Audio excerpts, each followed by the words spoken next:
No doubt जो अरबपति हमारे बिजनेसमैन है उनसे ज्यादा पैसा तो इनके पास नहीं है, they have just millions of dollars versus billions of dollars. But इनका आप लाइफस्टाइल देखोगे, लैम्बोर्गिनी ये चलाने की कोशिश करेंगे, बड़ी बड़ी मोटी मोटी चेन जिस पे लॉक लगा होगा वो भी गोल्ड का लगाएंगे, 1.5-2। वाई?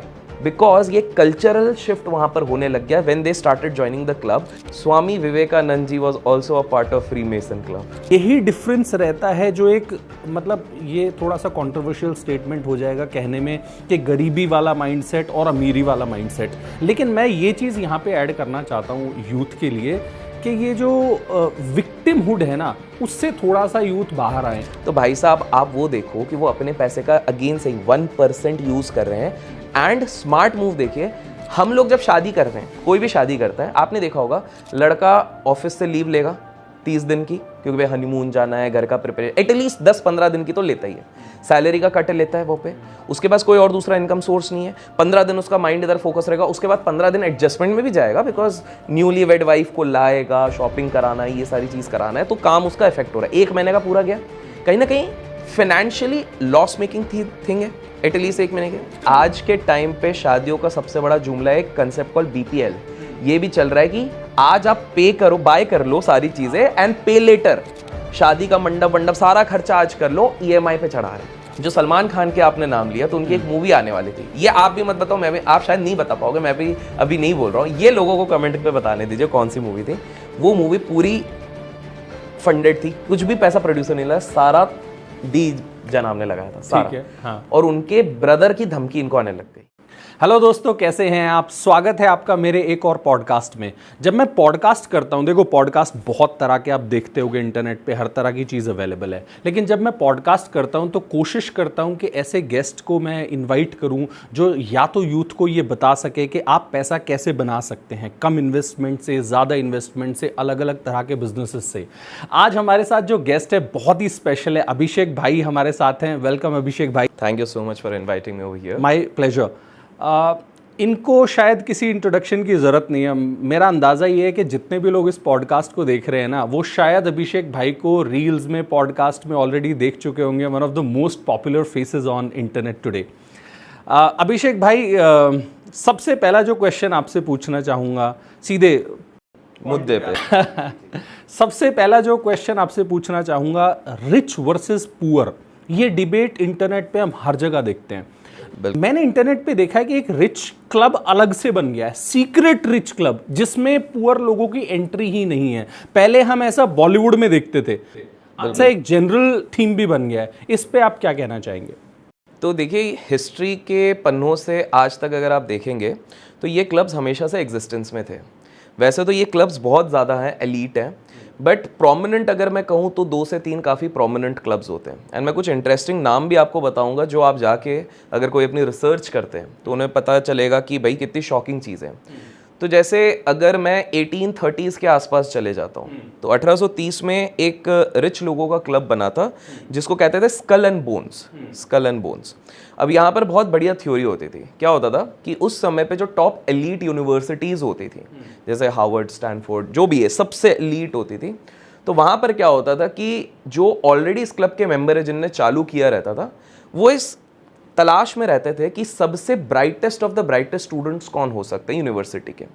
तो वो पहले महीने में ही जज कर लेते थे कि अच्छा ये बहुत एक्टिवली पार्टिसिपेट करता है इवेंट्स में, ये बंदा पढ़ने में बहुत एक्सेप्शनल है, इसके स्कोर्स बहुत अच्छे आ रहे हैं।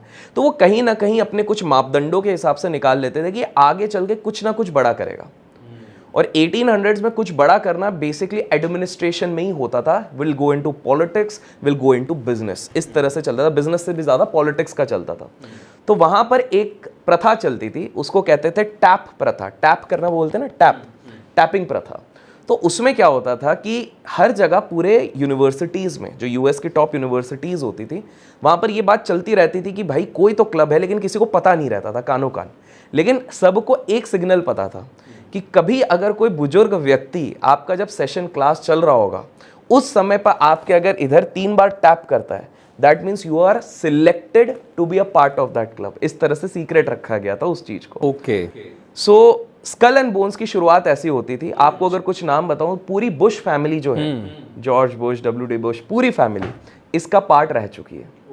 प्रोमिनेंट पॉलिसी मेकर्स जो रूजवेल्ट के टाइम से अगर हम बात करें, they were a part of this thing.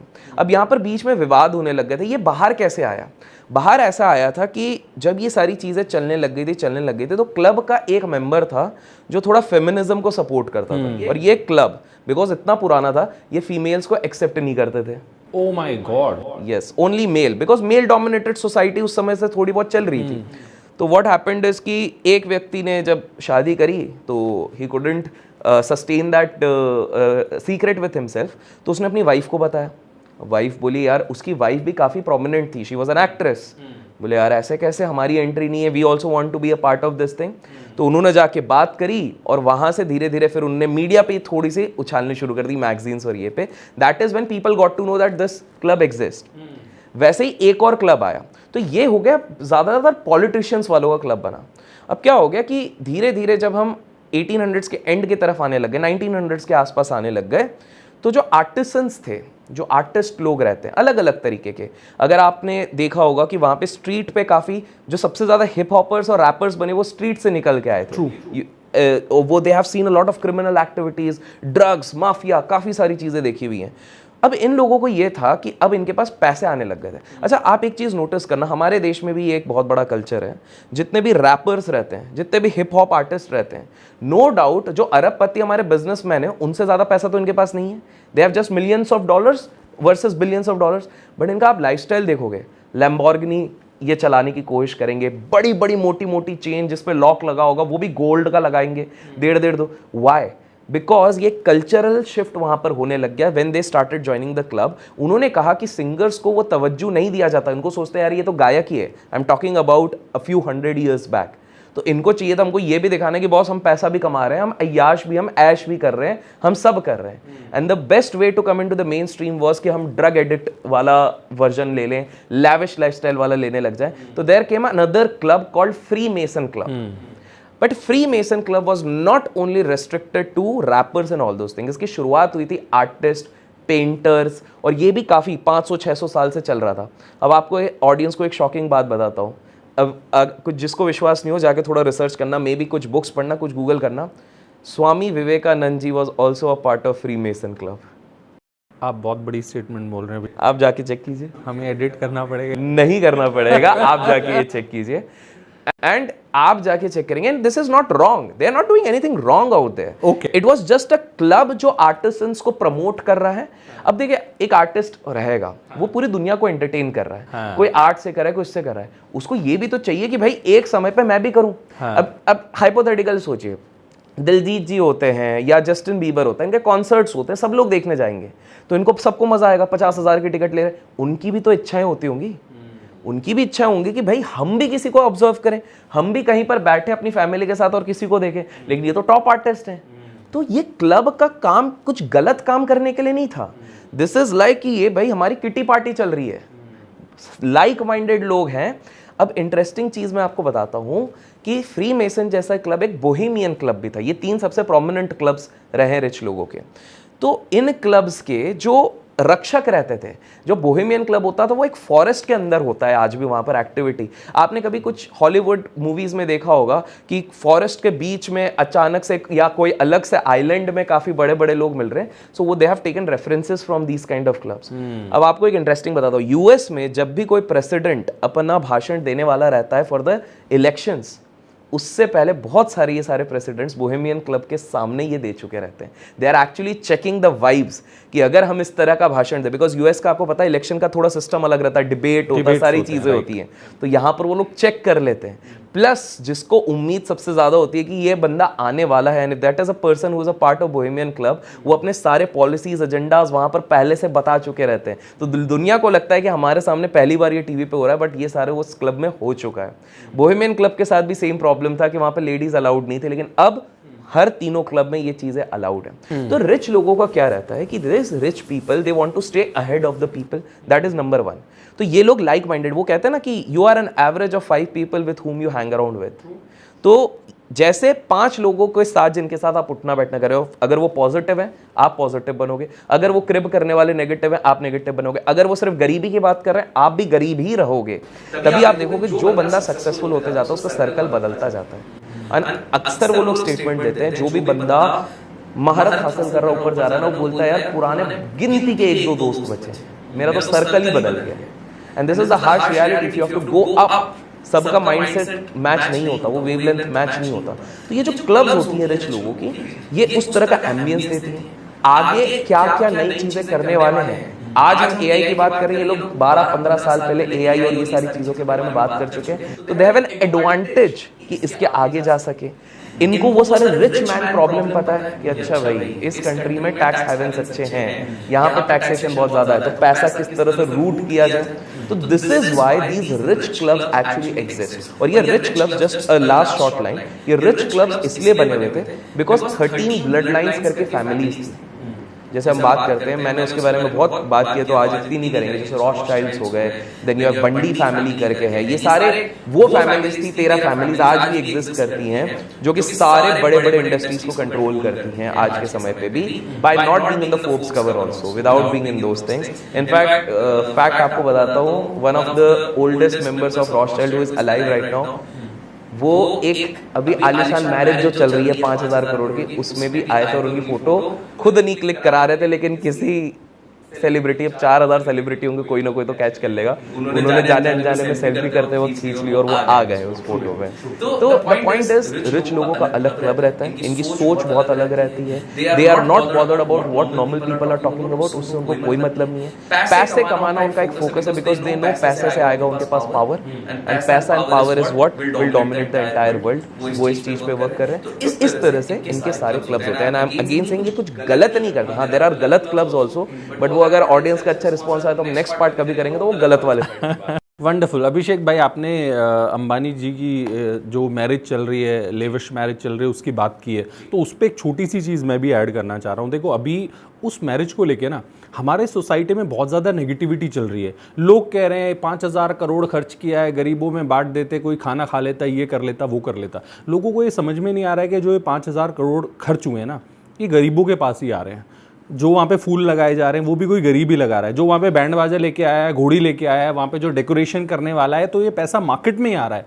यही डिफरेंस रहता है, जो एक मतलब ये थोड़ा सा कंट्रोवर्शियल स्टेटमेंट हो जाएगा कहने में कि गरीबी वाला माइंडसेट और अमीरी वाला माइंडसेट, लेकिन मैं ये चीज़ यहाँ पे ऐड करना चाहता हूँ यूथ के लिए कि ये जो विक्टिमहुड है ना, उससे थोड़ा सा यूथ बाहर आए। हमारे देश को अडानी ने लूट लिया, अंबानी ने लूट लिया, जो ये स्टेटमेंट्स कह रहे हैं ना, सारे वहीं पे जाके रोटियां तोड़ रहे हैं। तो ये चीज़ यूथ को जितनी जल्दी समझ में आ जाएगी ना, उतना जल्दी मेरे हिसाब से भी नहीं। और ये शादी वाली चीज़ तो मैं स्टैटिस्टिकली प्रूव कर दूंगा कि क्यों माइंडसेट गलत हो रहा है।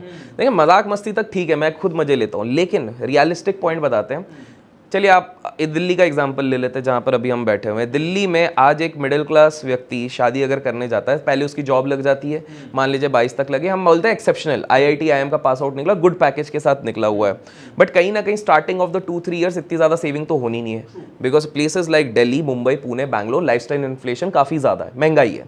तो मान लेते वो घुमा फिरा के कुछ भी करके, मैं बोल रहा हूँ बेस्ट केस सिनेरियो, महीने का वो बचा ले रहा है 1 लाख रुपए, ठीक है। At the age of 23-24 he is able to save 1 lakh rupees a month, 12 lakh रुपए साल के बचा लिए, ठीक है। अगले साल उसकी शादी है, ऑब्वियस ही है, अगर वो उतने स्टेटस पे है तो वो 12 लाख की शादी नहीं करता, वो 30 से 40, एवरेज दिल्ली की शादियों का कॉस्ट 30 लाख जाता है एवरेज, ठीक है। 40 लाख की वो शादी कर रहा है, तो ऑब्वियस सी बात है, अभी वो शादी के लिए या तो घर वालों से पैसे ले रहे हैं, या कोई प्रॉपर्टी का आ रहा है, या तो फिर लोन ले रहे हैं, क्योंकि वो जॉब वाला तो वो कर नहीं पा रहा। कहीं ना कहीं उसकी नेटवर्थ अभी बनी नहीं है, वो टेक्निकली अपने नेटवर्थ का 60% डाल रहा है अपनी शादी में। Ambanis have not even put 1% in their शादी, that is number 1।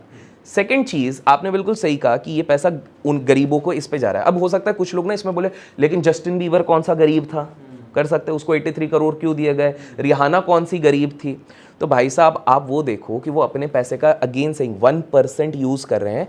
And smart move देखिए, हम लोग जब शादी कर रहे हैं, कोई भी शादी करता है, आपने देखा होगा लड़का ऑफिस से लीव लेगा 30 दिन की, क्योंकि भाई हनीमून जाना है, घर का प्रिपेयर, एटलीस्ट 10-15 दिन की तो लेता ही है, सैलरी का कट लेता है वो पे, उसके पास कोई और दूसरा इनकम सोर्स नहीं है। 15 दिन उसका माइंड इधर फोकस रहेगा, उसके बाद 15 दिन एडजस्टमेंट में भी जाएगा, बिकॉज न्यूली वेड वाइफ को लाएगा, शॉपिंग कराना है, ये सारी चीज कराना है, तो काम उसका इफेक्ट हो रहा है। 1 महीने का पूरा गया, कहीं ना कहीं फाइनेंशियली लॉस मेकिंग थिंग है एटलीस्ट 1 महीने के। अंबानीज ने जब ये शादी चलते हुए ये 52 53 डेज के साइकिल के अंदर भी 16,000 करोड़ रुपए कमाए हैं। तो 5,000 गए हैं तो भी यहाँ पर देयर आर पीपल जिन्होंने उनके लिए 16,000 करोड़ कमाए हैं।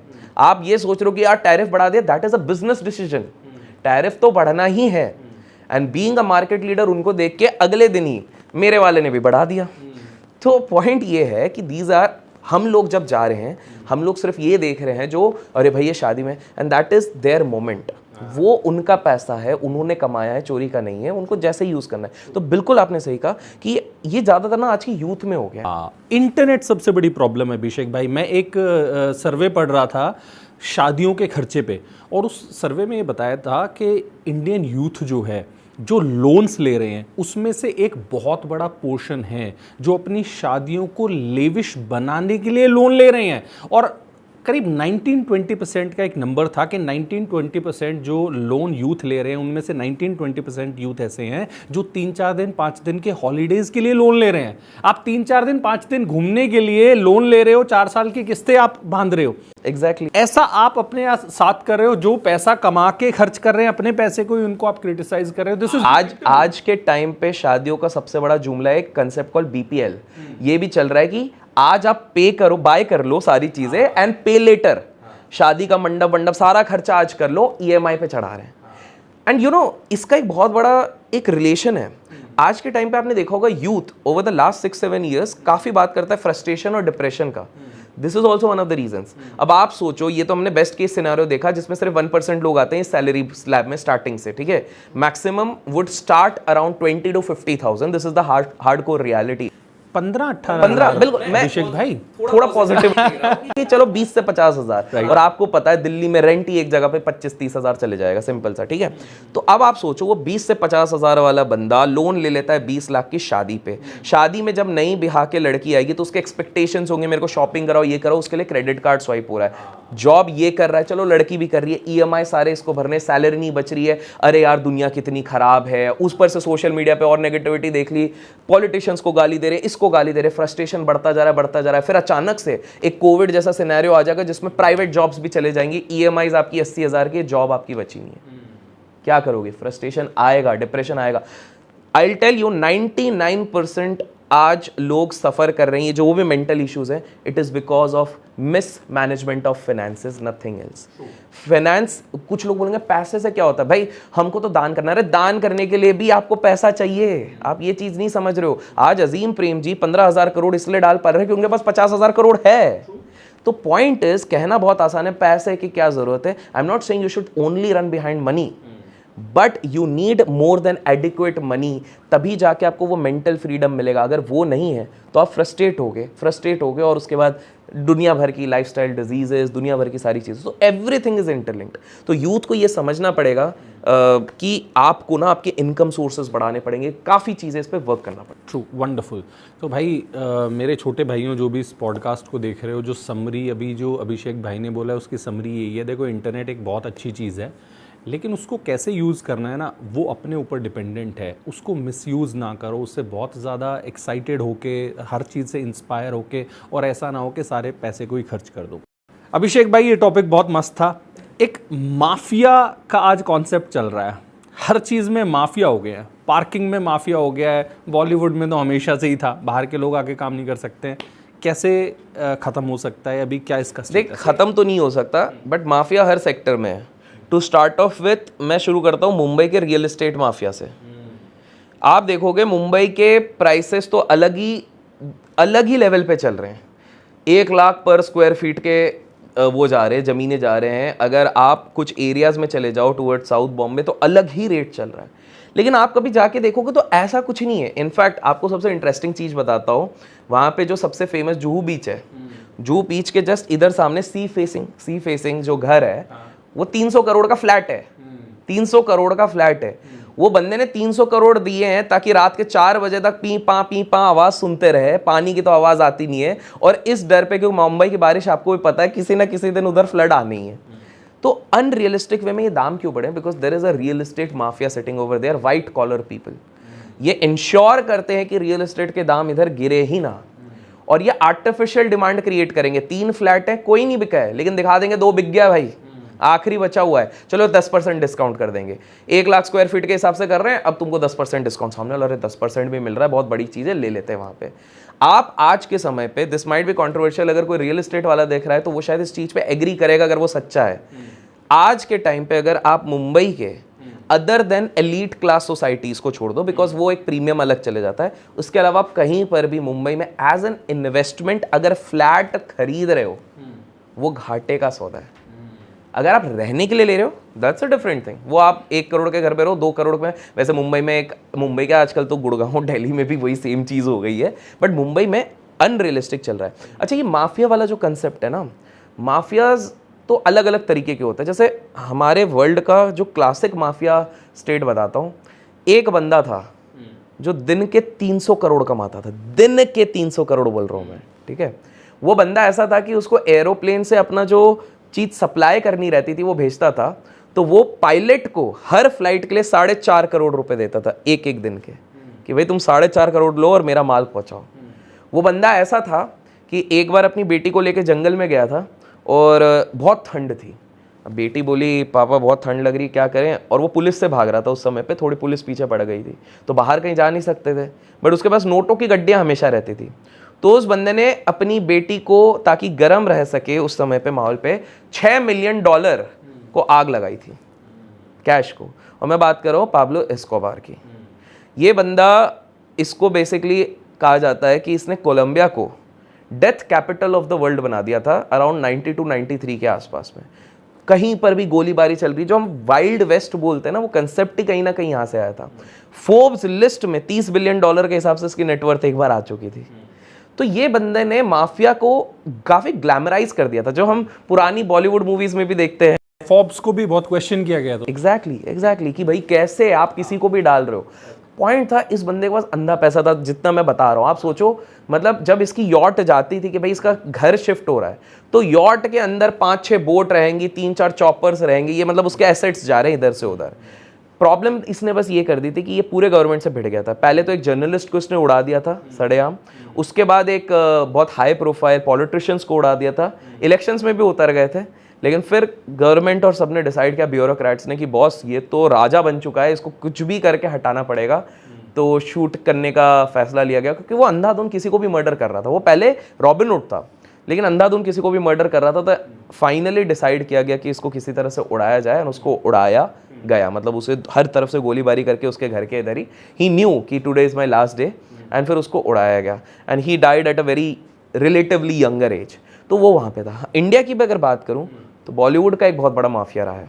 सबसे तगड़ा माफिया जो है वो बॉलीवुड का, और अलग अलग तरीके का माफिया है। हाँ। देखिए, जो टेक्निकल माफिया के हिसाब से अगर मैं बताऊं, तो आपने कहानी सुनी होगी कि एक व्यक्ति सुबह सुबह उठा है, नहा धो के गया, श्रद्धालु है, वो एक मंदिर जा रहा है पूजा करने के लिए अपने ही एरिया के इधर, और पूजा करते करते उसको कोई शूट कर देता है। मैं भूषण जी की बात कर रहा हूँ। तो भूषण जी जो इतने बड़े म्यूजिक कंपनी के वहाँ पे थे, उनके फादर बेसिकली, तो उनको शूट किया गया एक माफिया की तरफ। तब अचानक से लोग हिले थे, लेकिन माफिया का चीज उससे पहले शुरू हुआ था। चलिए इसको थोड़ा सा मैं बताता हूँ, काफी जो बॉलीवुड एंथुसियास्ट भी हैं, जो यूथ देखता भी है, बाकी भी देखते हैं, उनको भी समझ में आएगा। सीन क्या था कि अर्लीज जब पहली बार बॉलीवुड चालू हुआ था, it was not a very commercially viable thing. उसमें पैसा ज्यादा नहीं बनता था। तो उसमें आपने देखा होगा, सुना होगा, ब्लैक एंड व्हाइट में तो एक्टर ही सिंगर रहता था, सिंगर कभी कभार डायरेक्टर भी वही रह रहा है, हीरोइन बस एक अलग से रहती थी। वो कुछ मूवीज में हीरोइन भी नहीं है, और वही चल रहा है पूरा। तो इस तरह से चल रहा था। प्रॉब्लम ये थी कि जब धीरे धीरे ये मार्केट बॉलीवुड का मैच्योर भी हो रहा था, उस समय पे कोई भी फाइनेंशियल इंस्टीट्यूशन पैसा देने को तैयार नहीं थी, because movies was a risky business. चली तो पैसा रिकवर होगा, अदरवाइज बैंक का तो पूरा वो एनपीए बढ़ता जाएगा, नॉन परफॉर्मिंग एसेट। इस समय पे क्या हुआ कि प्रोड्यूसर्स जो थे वो सोचे कि यार पैसा तो करने पड़ेंगे, वरना हम अच्छे इफेक्ट्स नहीं दिखा सकते, अच्छे लोकेशन नहीं दिखा सकते, स्विट्जरलैंड कैसे लेके जाएंगे हमारे एक्टर एक्ट्रेस को। तब सबसे ज़्यादा पैसा चल रहा था बॉम्बे के डॉन्स के पास, माफियाज के पास। तो एक व्यक्ति था हाजी मस्तान। तो आप लोगों ने अगर once upon a time Mumbai या इस तरह की मूवीज देखी है, तो वहाँ पर दिखाया गया है, वाइट पहन के ये थे। तो Haji Mastan was a big fan of Bollywood, and specifically उनका दिल आ गया था एक बॉलीवुड एक्ट्रेस पे भी, जो आपने मूवीज में भी देखा, वो सही बात, बॉबी। Yes, exactly. तो कहीं ना कहीं इनको इतना इंटरेस्ट हो गया था कि he started funding a lot of projects. उसी के साथ साथ दुबई के थ्रू भी काफ़ी ज़्यादा फंडिंग आने लग गई थी। जो हमारे बिग डी है उनने भी काफी ज्यादा फंडिंग करना शुरू कर दी थी हर जगह पे। लोग कमेंट में बताएंगे डी फॉर क्या होता है, मैं बता देता हूँ, दाऊद इब्राहिम की बात दाऊद इब्राहिम जी हाँ। तो उनने भी काफी ज्यादा फंडिंग करनी शुरू करी थी। अब ये बहुत चल रहा था, इस चक्कर में क्या हो गया, एक्टर्स की फीस बढ़ने लग गई, प्रोड्यूसर्स भी खुश, ज्यादा कमाने लग गए कहीं ना कहीं। और इनको चाहिए था ग्लैम वर्ल्ड, डॉन लोगों को चाहिए था कि हम किसी पार्टी में जाए, 3 एक्टर्स हमारे साथ है, 2 एक्टर हमारे पार्टी में घूम रहे हैं, फोटोज आ रही हैं। बीच में अनिल कपूर जी की भी फोटो आई थी, अगर आपको ध्यान हो। अनिल कपूर की आई थी, सलमान खान की आई थी, संजय दत्त की आई थी। तो बेसिकली संजय दत्त आपने बोला ना, तो यहाँ पर पहला रियलिटी चेक है। जो 92 93 का जो ब्लास्ट वाला सीन हुआ, तब पहला आया कि अरे यार ये मतलब हम खतरों के साथ तो नहीं खेल रहे, क्योंकि ये ब्लास्ट ने एक चेक दिखा दिया कि बहुत रिस्क है इस चीज में। दूसरा क्या हो गया कि इंसिडेंट ये हो गया कि जो सलमान खान के आपने नाम लिया, तो उनकी एक मूवी आने वाली थी। ये आप भी मत बताओ, मैं भी, आप शायद नहीं बता पाओगे, मैं भी अभी नहीं बोल रहा हूँ, ये लोगों को कमेंट पे बताने दीजिए कौन सी मूवी थी। वो मूवी पूरी फंडेड थी, कुछ भी पैसा प्रोड्यूसर नहीं लगा, सारा डी जनाब ने लगाया था सारा। ठीक है, हाँ। और उनके ब्रदर की धमकी इनको आने लग गई। हाँ। हैप्पी न्यू ईयर मूवी के पे धमकी आने लग गई थी कि भैया ये रिलीज इधर ही होगी और कहीं नहीं होगी, वरना हम तुमको उड़ा देंगे। ये काफी तो क्या हो गया, बॉलीवुड तब समझने लग गया कि भाई हम आग के साथ खेल रहे हैं। हाँ। और इसी बीच में जो क्लीनिंग अप शुरू हो गई थी, गवर्नमेंट ने डिसाइड किया कि नहीं भैया ये बहुत गैंगस्टर वाला सिस्टम चल रहा है, वो क्लीनिंग अप हो गया था, तो दे वर गेटिंग अ स्टैंड। इसी बीच में फाइनली एक मूवी आई जो बहुत कम लोगों को पता थी, जो गेम चेंजर थी, किसी को नहीं पता। मूवी अच्छी है, यूट्यूब पे भी है अभी, आंखें। हाँ। जो अमिताभ बच्चन की है, 3 ब्लाइंड लोगों को लेके पहली बार एक बैंक ने कहा हम फंड करेंगे अमिताभ बच्चन और अक्षय कुमार के नाम पे, और क्योंकि पूरी कास्ट अच्छी थी, परेश रावल थे, अर्जुन रामपाल थे, इस तरह, तो उन्होंने फंडिंग करी और वो प्रॉफिटेबल निकला। उसके बाद सीरियल्स की दुनिया में जो बालाजी टेलीफिल्म्स चलती है, उन लोगों ने लिया, वो वाइबल हुआ। तो नाउ बैंकिंग क्या होता है, किसी भी सेक्टर में जब मार्केट लीडर एक बार ट्राई कर लेता है और उसको, तो बाकी लोग फिर फॉलो। अब इंस्टीट्यूशनल इन्वेस्टमेंट आने लग गया। 2010-2012 के बाद इंटरनेशनल कोलैबोरेशन होने लग गया। आपने देखा होगा डिज्नी के साथ हुआ, यूटीवी का हुआ, ये सारी चीजें हो गई। तब जाके वो एक्सपेंशन हुआ एंड देन एक्टर स्टार्टेड। जो 10 लाख में काम करता था, अब 10 करोड़, 20 करोड़, इस तरह से सैलरी। तो ये माफिया ही कहीं ना कहीं एक जड़ थी। अगर माफिया बैठी रहती तो ये धीरे धीरे सैलरीज बढ़ती और कुछ और ही सिनेरियो होता। राइट। तो ये चीज है। वहां पर एक और माफिया, अभी शॉर्ट में अगर बताऊं तो अभी एक और माफिया चलता है जिसको कहते हैं नेपोटिज्म माफिया। और उसके गुरुदेव कौन है वो लोग बता देंगे कौन है, क्योंकि आप क्लियरली देखो कि कितने टैलेंटेड इंसान आते हैं बट अनफॉर्चुनेटली उनको स्कोप नहीं मिलता। चलिए मैं लोगों को चाहूंगा वो तीनों नाम गेस करें, बहुत इजी रहता है इसलिए मैं बता रहा हूं। आज से कुछ साल पहले, बहुत बड़ा हिंट दे रहा हूं मैं, तो इससे आराम से समझ जाएंगे। एक बहुत ही प्यारा सा गाना निकला था, उसमें एक एक्ट्रेस थी, मात्र 18 साल की थी, लेकिन वो सारी बड़ी एक्ट्रेस को चैलेंज दे चुकी थी। सारी मूवीज उनको मिल रही थी, सारी सुपर हिट हो रही थी। 18 साल या 19 साल की उम्र में अचानक से ये अपने नए घर की बिल्डिंग के फ्लैट से छत से गिर जाती है। गाने का नाम है 7 समुंदर पार में तेरे पीछे पीछे आ गई। स्पेकुलेशन ये थी, स्पेकुलेशन के रियलिटी थी कि एक बहुत बड़े प्रोड्यूसर जो आज भी बहुत बड़ी मूवीज प्रोड्यूस करते हैं, उनके साथ सीक्रेट में उन्होंने शादी करी थी। इंटरकास्ट थी, लड़की शायद was expecting, oh my God, and that guy was already married. वो ये कहता रहा कि मैं तोड़ूंगा, लेकिन मैंने तोड़ा नहीं। और इसी चक्कर में कहा जाता है it was a planned murder. I don't know was it a murder और व्हाट, बट इंटरेस्टिंगली उसका रेफरेंस एक और मूवी ओम शांति ओम में रेफरेंस वहीं से आया है। तो बहुत लोगों को पता नहीं है कि मूवी इंडस्ट्री अपनी ही इंडस्ट्री से काफी रेफरेंस पॉइंट्स लेती है। अब ध्यान आ रहा है आपको ओम शांति ओम में? ठीक है। तो पहला ये हुआ, चलो ठीक है। फिर उसी के 20 साल बाद एक वापस 18 साल की एक्ट्रेस 15-16 से शुरू करती है, अमिताभ जी के साथ एक मूवी आती है, आमिर खान के साथ एक बहुत ही ब्लॉकबस्टर मूवी आती है जिसमें वो सब कुछ भूल जाते हैं। उसमें एक डांस नंबर भी रहता है उनका किसी के साथ अफेयर चलता है। जो सुबह क्या उठता है, सूरज जैसा कुछ उगता है, तो वैसे किसी के साथ चलता है।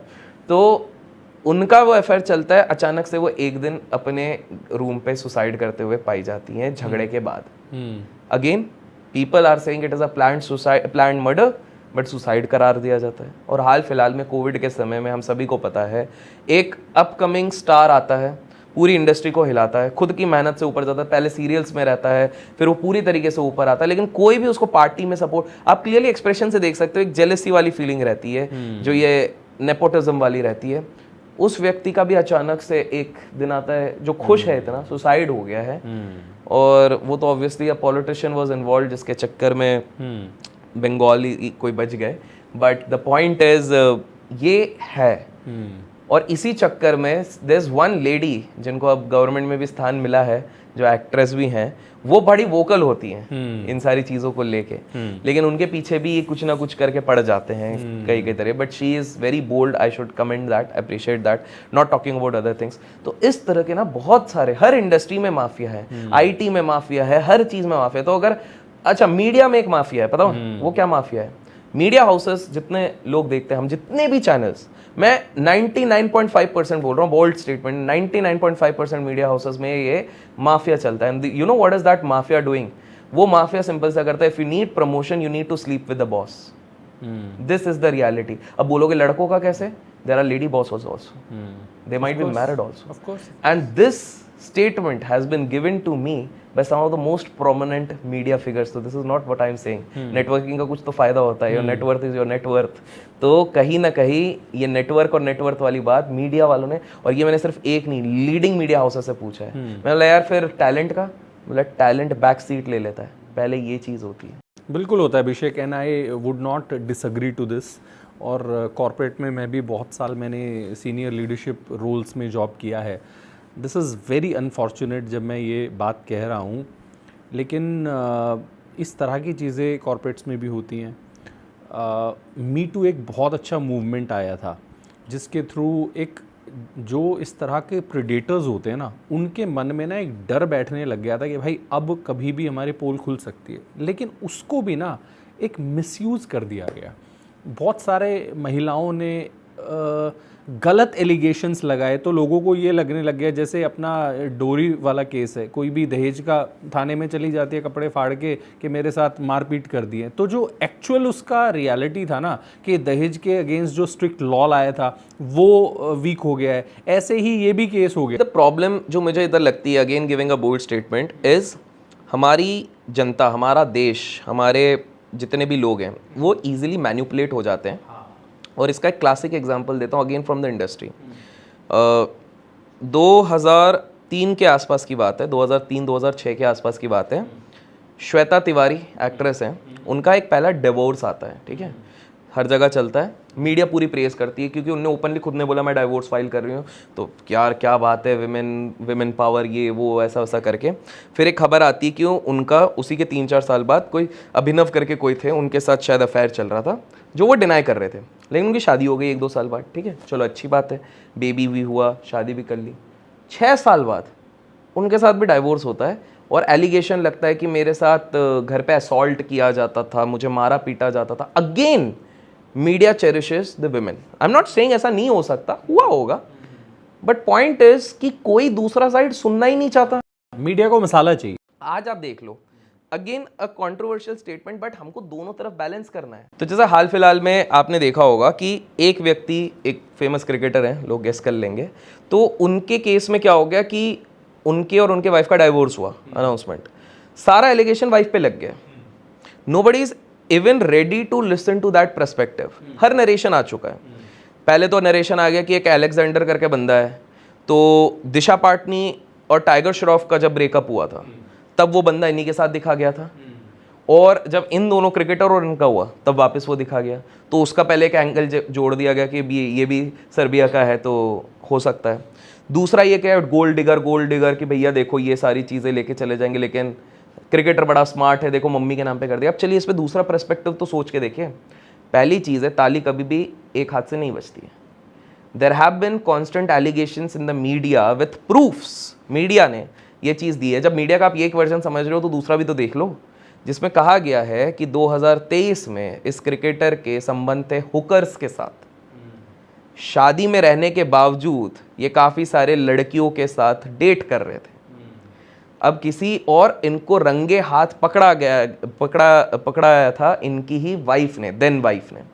पॉइंट ये है कि इस वर्जन के बारे में तो कोई बात ही नहीं कर रहा, क्योंकि पीआर तो सिंपैथी में लगी पड़ी है। जस्ट बिकॉज किसी व्यक्ति में बहुत ज़्यादा स्किल्स हैं डजेंट मीन कि वो रिश्तेदारी निभाने में भी अच्छा होगा। स्किल्स क्रूएलिटी की हिटलर के पास भी थी, लेकिन रिश्तों में वो अच्छा नहीं था। उसने रातों रात, जब उसको पता लग गया कि अब मैं निपटने वाला हूं, उसने रातों रात बंदी बना के शादी करी और उसी लड़की को जहर दिया। तो आपको एक चीज समझनी पड़ेगी कि अगर हम इसकी भी बात करते हैं, ये जो हम क्रिकेटर वाली केस की बात करते हैं, कोई भी व्यक्ति ये समझने को तैयार नहीं है कि दूसरा वर्जन क्या है। हम सिर्फ अपना वर्डिक्ट, आज सुप्रीम कोर्ट और हाई कोर्ट से ज्यादा जज सोशल मीडिया पे बैठे हैं। आप कुछ करो और वो जजमेंट अपना पास कर देंगे, नो इफ नो बट। पर वो नहीं समझ रहे हैं कि सामने वाले के भी परिवार है, उसके भी इमोशंस है, उसका भी एक मेंटल हेल्थ है जो वो शायद डेमोन्स्ट्रेट नहीं कर रहे हैं, लेकिन वो क्या इफेक्ट कर रहा है। आए दिन आपने देखा होगा कोई सोशल इन्फ्लुएंसर डिप्रेशन में आके जो बहुत खुश दिख रही थी, वो अचानक से सुसाइड कर रही है। क्यों कर रही है? पर people have become irresponsible. Hate एक अलग लेवल पे जा चुका है। आज के टाइम पे वो हेट नहीं है, this has gone to next level. Comparison has gone to next level. लोग ये नहीं समझ रहे कि इंस्टाग्राम पे एक फीचर होता है जिसको कहते हैं filter. It's in simply says कि जो भी आप उधर देख रहे हो वो फिल्टर्ड है, और फिल्टर्ड में सब अपना अच्छा पार्ट दिखाते हैं। 24 घंटे के जो बेस्ट 10 मिनट होते हैं लोग वो दिखा रहे हैं। वो 18 घंटे जब वो ये सोच रहे हैं कि मैं अपनी लाइफ के साथ क्या कर रहा हूँ, वो कोई नहीं दिखा। ट्रू। एक चीज़ ऐड करना चाहूँगा अभिषेक भाई, जब हम छोटे थे हम सुनते थे कि किसी एक्टर ने लोगों पे गाड़ी चढ़ा दी रोड पे सोते हुए।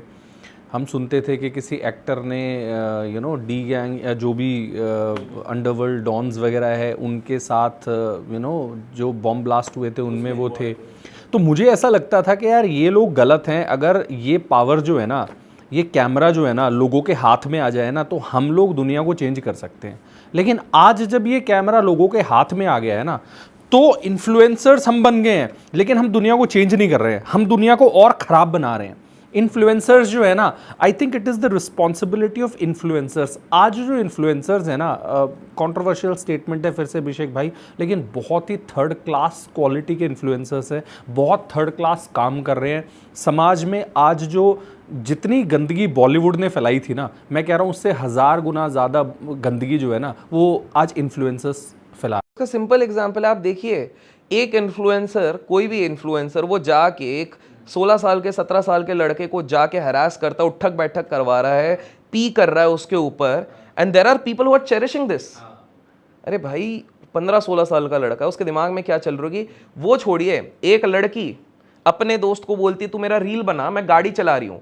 वो गाड़ी पीछे करते करते घाई में चले जाती है, उसकी डेथ हो जाती है। You know what happens? The very next day उस लड़की की बहन FIR दर्ज कर देती है उसके दोस्त पे जो वो शूट कर रहा था, अटेम्प्ट टू मर्डर। इसकी तो कोई गलती भी नहीं थी। सामने वाले ने बोला रील बनाओ, रील बना के उसने फैमिली को इन्फॉर्म भी किया कि भैया ये चीज हो गई, और इसके पूरा करियर। एक लड़की, सिंपल सा है, एक लड़का बस में जा रहा है, बस में गलती से धक्का लगता है, वो उस लड़की पे गिरता है, लड़की उस पे चिल्ला चोट करती है, लोग आके मारते हैं, उसके फोटो खींच लेती है, सोशल मीडिया पे डालती है, हर जगह हरासमेंट हरासमेंट हरासमेंट चल रहा है, उसको जॉब से निकाला जाता है, उसकी सोसाइटी से निकाला जाता है, केस चलता है। वो बंदा अपना करियर छोड़ के अब बोलता है मैं लॉयर बनूंगा। लॉयर बन के वो अपना 6 साल तक खुद वो केस लड़ता है, क्लीन निकलता है। वो लड़की आराम से कनाडा में बैठी है, चिल कर रही है। इसका पूरा 6 साल इसको अपने आप को प्रूफ करने में, आप समझ रहे हो, एक धक्के को प्रूफ करने के लिए, और सोसाइटी ने तो वर्डिक्ट दे दी। तो ये एक बहुत ही बेकार चीज हो रही है कि मैं लोगों से ये कहना चाहूंगा कि इतने क्विक मत हो जजमेंट पे।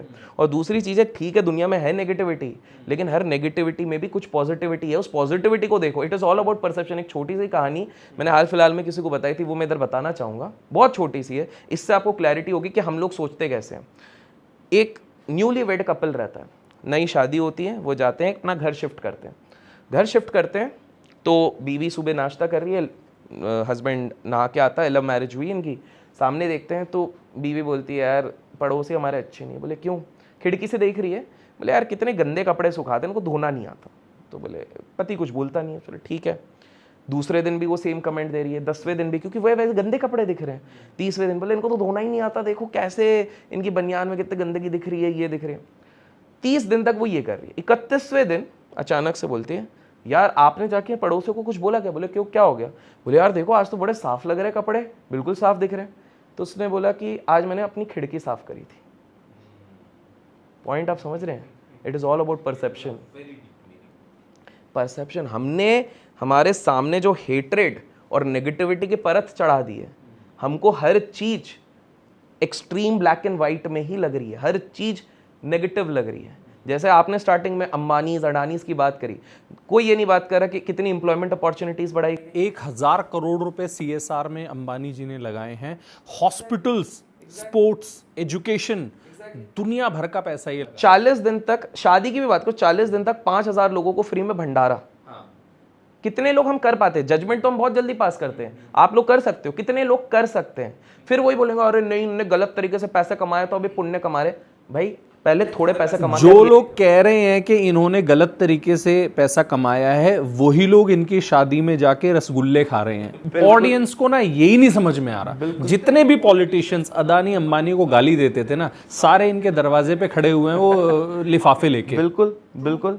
तो पॉइंट ये है कि boss, let's face it out, दूर पूरी दुनिया को फोकस करने से बेटर है ना अगर हम खुद पे फोकस कर लें, तो बहुत सारी चीज़ें सुधर जाएंगी, हम कमाने लग जाएंगे, हमारी मेंटल हेल्थ हमारी अच्छी हो जाएगी। यार आप बताओ, आजकल ने ये वर्ड को इतना प्रचलित कर दिया, डिप्रेशन। हर दूसरे बंदे, मैं तो बड़ा डिप्रेशन में हूँ। 8-10 साल पहले हमारा घर वालों को अगर हम बोलते ना डिप्रेशन, तो लत मार के हमको भगाते, बोले ये कौन सा नया वर्ड लेके आ गया किसी को तब। और इन लोगों ने तो देखा भी नहीं है हम लोग क्या क्या देख के निकले हैं चीज़ों से। मतलब वी हैव सीन कि भैया सही में 3-3 दिन तक खाने के लिए कुछ भी नहीं है, एक टाइम का खाना हो रहा है मैक्सिमम में। I am talking about anyone from that era. यहाँ पर तो भाई अरे यार आज जोमेटो से मेरा बर्गर नहीं आया, मेरे को बड़ा टेंशन हो रहा है, पुराना बर्गर दे दिया, उस पर उनको टेंशन हो जा रहा है। छोटी छोटी बात पे पहले क्या होता था, पहले हमारी एंग्जाइटी होती थी सर्वाइवल की। पुराने ज़माने में ट्राइबल्स को ये टेंशन होती थी कहीं शेर अटैक ना कर दे, एलिगेटर अटैक ना कर दे, मछली पकड़ने जा रहे हैं। सर्वाइवल वाली चीज़ तो चले गई है। आजकल एंग्जाइटी होती है, एक नोटिफिकेशन आ गया, अरे किसी ने मेरा डिसलाइक कर दिया वीडियो, तो किसी ने एक गलत कमेंट कर दिया, तो अरे मेरा दोस्त तो जाके यूरोप घूम रहा है। वो ये, उनको ये नहीं समझ में आ रहा कि यूरोप इसलिए घूम रहा है कि उसकी कंपनी एक प्रोजेक्ट के लिए भेजी है उसको पैसे डाल के, बट वो यार मेरा दोस्त तो यूरोप घूम रहा है, यार मैं तो इधर। जब वो यूरोप घूम रहा है और यूरोप में अगर उसकी वाइफ के साथ उसका झगड़ा हो गया तो वो नहीं दिखा रहा है, वो नहीं देख, वो सिर्फ अच्छी चीज दिखा रहा है। इसका क्लासिक मेरे एक दोस्त में हुआ था, मैंने उससे बात करी तो उसने बड़ा फोटो डाला था फेसबुक पे कि with my best hubby, bestest hubby, ऐसा वैसा करके डाला। मैंने बोला यार क्या प्यार है इनके बीच में, तो बहुत ही बढ़िया। 3 दिन बाद उसी के फ्रेंड से मेरी बात हो रही थी, तो कुछ उसी का टॉपिक है। मैंने बोला तो बड़ी खुश है, बोले यार वो तो बहुत झगड़े चल रहे हैं उनके, शायद डाइवोर्स तक बात है। मैंने बोला 3 दिन पहले तो ये मैंने देखा, तो बोले वो तो यार उनकी एनिवर्सरी थी, तो उसने, मैंने बोला क्या चल रहा है दुनिया में दिखाने के लिए। तो आज ना लोग एक फॉल्स वैलिडेशन के पीछे, पता है बहुत सारे लोगों के कमेंट्स पे, इन्फ्लुएंसर्स के कमेंट्स पे अच्छी बात अगर करें, लोग नेगेटिव कमेंट क्यों करेंगे? इसलिए नहीं कि दे रियली फील, इसलिए कि उस नेगेटिव कमेंट में एंगेजमेंट ज्यादा होगी, तो वो 100 लाइक 500 लाइक उनको वो वैलिडेशन दे रहा है, यस मैंने आज रोहित भाई, राहुल भाई, अभिषेक भाई, एलविश भाई को मैंने कुछ नेगेटिव बोला, वहां पे 100 लाइक्स आए। अच्छा एक चीज यहाँ पे आपको रोकूंगा अभिषेक भाई जी, हम अपना कंटेंट बनाते हैं, हम सोचते हैं भाई वायरल होगा, अच्छा है, लोगों तक रीच जाएगा, उससे ऑब्वियसली मोनेटाइजेशन भी होता है, लेकिन लोग कमेंट्स पे लाइक्स के लिए क्यों पागल हो रहे हैं? मुझे ये इसका सिंपल है, वही वैलिडेशन वाली चीज है। देखिए ये पूरा साइकोलॉजिकल गेम है। हाँ। लोग प्रोज एंड कौन समझ नहीं रहे। हाँ, उनको ये समझ में नहीं आ रहा कि जो इन्फ्लुएंसर कर रहा है, तुम लोग जितने कमेंट करोगे, कमाना इन्फ्लुएंसर को उससे। हाँ। एंगेजमेंट मिलेगी, engagement is reach, reach is AdSense, AdSense is brand, घूम फिर के वो कमाना है। लेकिन ये साइकोलॉजिकली मैं वही कह रहा हूँ, इतने डिस्ट्रैक्टेड हो गए हैं, क्या हो गया कि सब लोग प्लेजर लूप में फंस चुके हैं। उनको इंस्टेंट प्लेजर चाहिए, उनको लॉन्ग टर्म सेटिस्फैक्शन नहीं चाहिए, उनको इंस्टेंट प्लेजर चाहिए।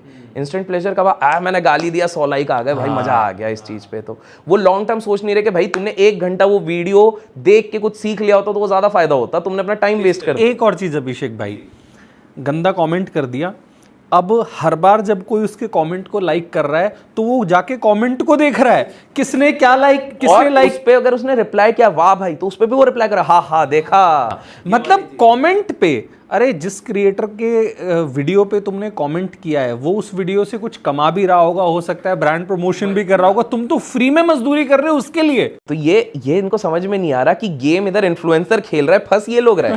अब आप ये खुद देखो ना, सिंपल सा है, मैंने आज तक Warren Buffett sir, Bill Gates, Jeff Bezos, Mukesh Ambani, Adani को कभी नहीं देखा ट्विटर पे जाके ये साला चोर है, ये साला ये है। वो अपने काम से काम पे मतलब रख रहे हो, तुम कुछ भी बोलो, जाए भाड़ में।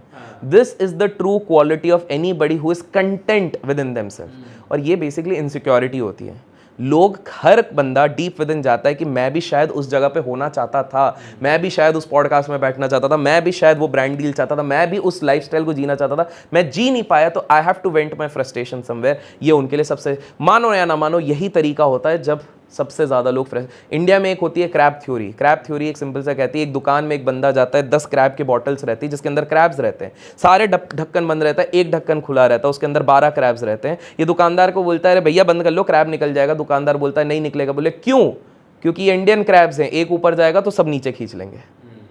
ये थ्योरी इंडिया में चलती है। इंडिया में लोगों से डाइजेस्ट नहीं होता, इसलिए इंडिया में 3 चीज़ें हमेशा याद रखना है। पैसा अगर कमा रहे हो, किसी को मत बताओ कितना कमा रहे हो। इतिहास गवाह है, जिस दिन सबको बताने लग जाओगे आपका डूबना निश्चिंत हो जाता है। दूसरी चीज़ इंडिया में ये है कि अपनी नेटवर्किंग स्ट्रांग रखो। And networking doesn't mean photo वाली नेटवर्किंग। नेटवर्किंग मतलब रात के 12 बजे आपको काम पड़े, आप फोन करोगे तो सामने वाला अगर खुद ना आ सके, कोई ना कोई मदद पहुंचा सके। ये दूसरी चीज़ आपको याद रखनी है। और तीसरी चीज़ जो आपको यहाँ पर समझ के चलनी है कि पॉलिटिशियंस के साथ आपको बैर नहीं रखनी है। आप भले ही चीज़ें बताओ, लेकिन पॉलिटिशियंस के साथ बैर मत रखो, बिकॉज पॉलिटिशियन बड़े से बड़े बिजनेसमैन को ख़त्म कर सकते हैं। और इसीलिए इतने अच्छे ताल्लुकात हमारे देश के बड़े उद्योगपति ने रखा है कि हमारे देश के प्रधानमंत्री भी उनके बेटे की शादी में जाते हैं। बिल्कुल, वंडरफुल। अभिषेक भाई, बहुत मज़ा आ रहा है इस पॉडकास्ट में। मुझे लग रहा है पॉडकास्ट 4-5 घंटे का होने वाला है। जितना हो सके हम कोशिश करते हैं, और अगर लोगों को पसंद आ रहा है तो वो कमेंट्स में पार्ट 2 लिखेंगे, तो हम पार्ट 2 इसका बहुत जल्द। बिल्कुल, डेफिनेटली। अच्छा अभिषेक भाई, एक बहुत ही इंटरेस्टिंग टॉपिक और मैं डिस्कस करना चाह रहा हूं, क्योंकि आप ट्रेडिंग, शेयर मार्केट से रिलेटेड वीडियोस बनाते हैं। हर्षद मेहता इलीगल काम किए हैं, should he be a hero for our society, for the youth? So Harshad Mehta को हीरो बनाना तो गलत है। परसेप्शन चेंज हो गई। वो एक सीरीज आई स्कैम 92, उसके बाद सीरीज में सारा परसेप्शन चेंज किया। इससे पहले तो सीए जितने लोग भी करते थे, एमबीए जो लोग कर रहे हैं, उनके तो केस स्टडी में बताया जाता कि the biggest scam of the early 90s was this. काफ़ी लोगों ने नुकसान किया। इसने थोड़ा ग्लैमराइज कर दिया। But was Harshad Mehta completely wrong? I would say no. Simple सा एक देखते हैं, लॉजिकल चीज़ देखिए। Grow more company, 32 good research employees at their peak, 32 research team में थे। ये रिसर्च सिर्फ इंडियन इक्विटीज में नहीं कर रहे थे, international equities, merger and acquisitions, 1992 की बात कर रहा हूं, ये रिसर्च टीम बैठी है। डेट इंस्ट्रूमेंट्स, बॉन्ड्स, इस पे रिसर्च हो रही है। तो बेसिकली ये सिर्फ मैनिपुलेशन नहीं है, ये एक सोची समझी एनालिसिस टीम थी। रिसर्च एनालिस्ट की टीम की हम तब बात कर रहे हैं। आरएस तो आज खुद हमारे पास 1500 है रजिस्टर्ड। हम उस समय पे बात कर रहे हैं 32 लोगों की टीम बैठी। ये चीज है, they have obliged all their commitments on time. हम एसबीआई की बात कर रहे हैं। अगर आप अच्छे से पूरे केस को पढ़ते हैं तो आर्टिकल के पहले वो अपनी कमिटमेंट क्लियर आउट कर चुके थे।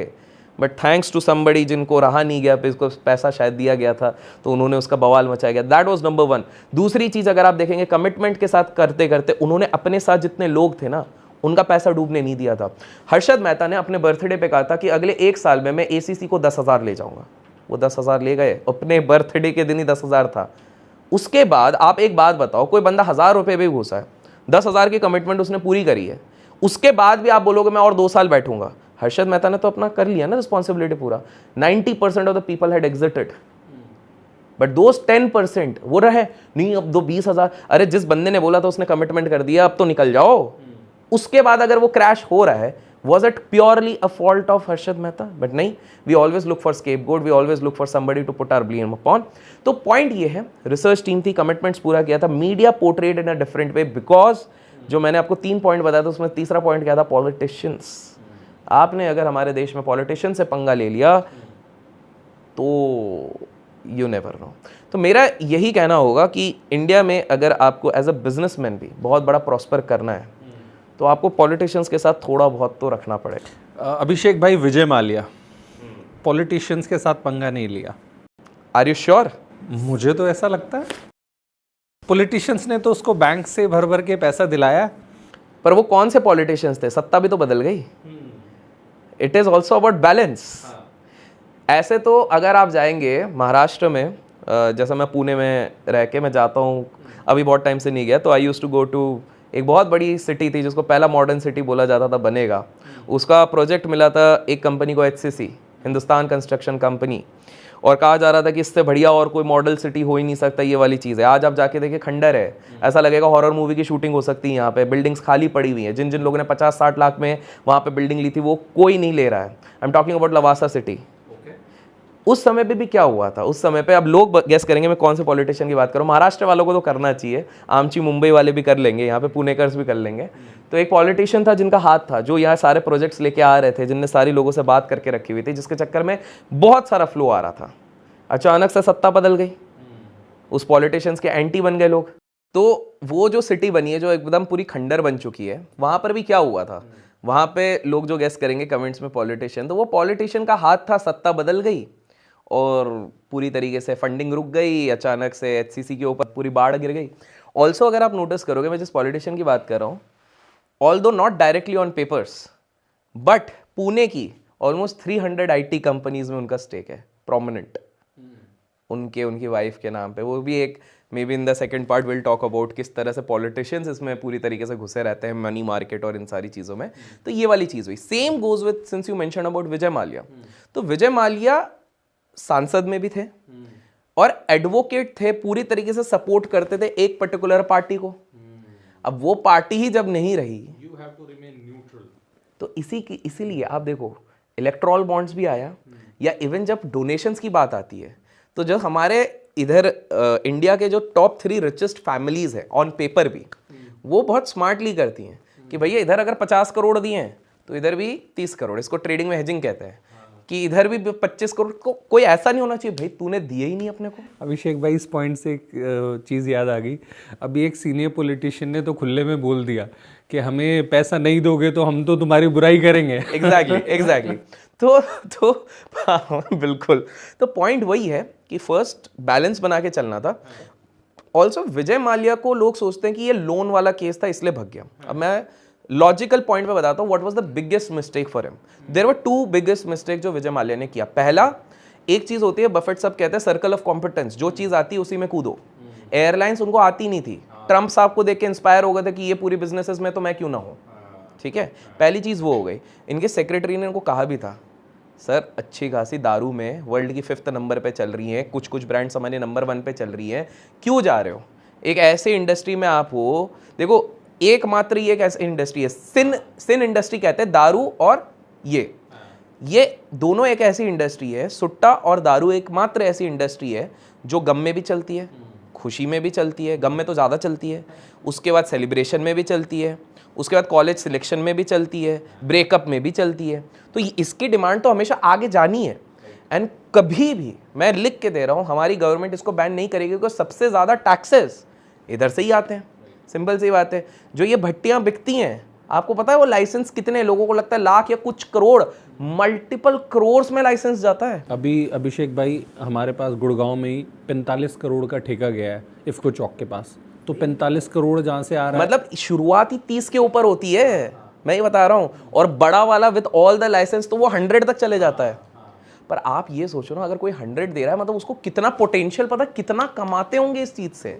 सो द पॉइंट इज, तो उनके पास इंडस्ट्री बढ़िया थी, तो पहला सर्कल ऑफ कॉम्पिटेंस से भटक गए। दूसरा है ना, शोशाबाजी में एक और गलती उनने कर दी, अननेसेसरी एक्विजिशंस। बायजूस के साथ भी वही हुआ था, अननेसेसरी एक्विजिशन। पूरे बायजूस के किस्से में सिर्फ जो सबसे शांतिपूर्वक मजे करके निकला है वो है व्हाइट हैट जूनियर। बढ़िया सही टाइम पे निकले, पैसे लिए, वर्ल्ड टूर चल रहा है उनका, पैसे निकाल के चिपका के निकल गए।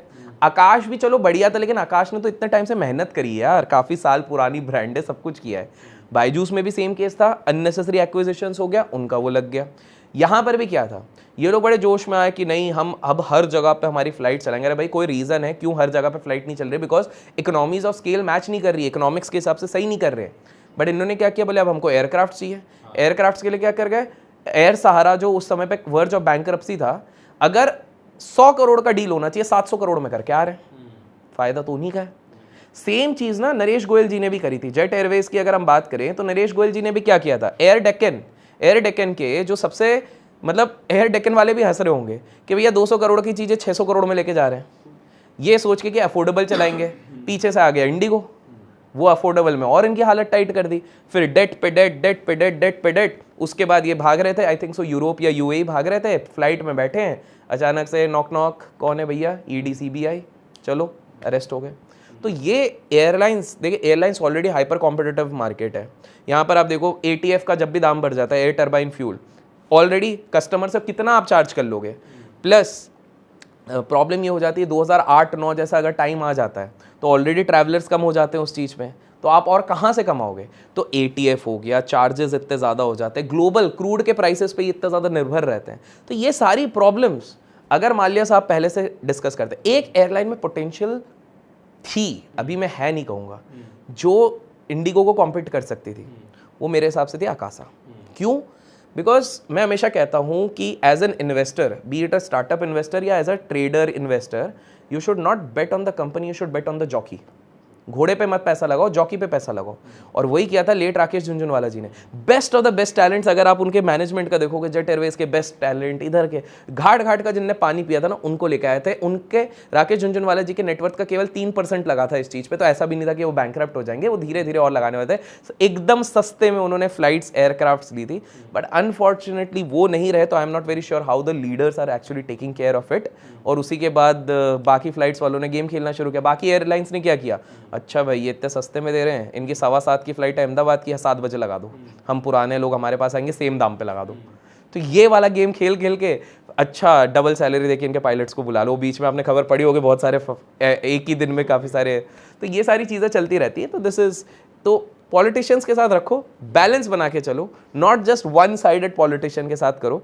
Learn from the richest people of our country, वो किस तरह बैलेंस बनाते हैं। तो अभिषेक भाई, पॉलिटिशियंस ने मजे भी बहुत लिए हैं, बिल्कुल ready to give whatever he had to pay to Indian government, लेकिन उनको ये था वो पैसा लेना नहीं है, मजे लेने। इसका एक सिंपल सा रीज़न है, मजे भी लेने हैं प्लस हमको एग्जाम्पल सेट करना है। हमारे देश में हमेशा एक चीज़ रहती है कि हमको एग्जाम्पल सेट करना है। 92 पूरा भसड़ हो गया, ये सिर्फ हमारे देश नहीं, पूरे वर्ल्ड वाइड में 92 में भसड़ हो गए, किसको कर मेहता साहब को पकड़ लो।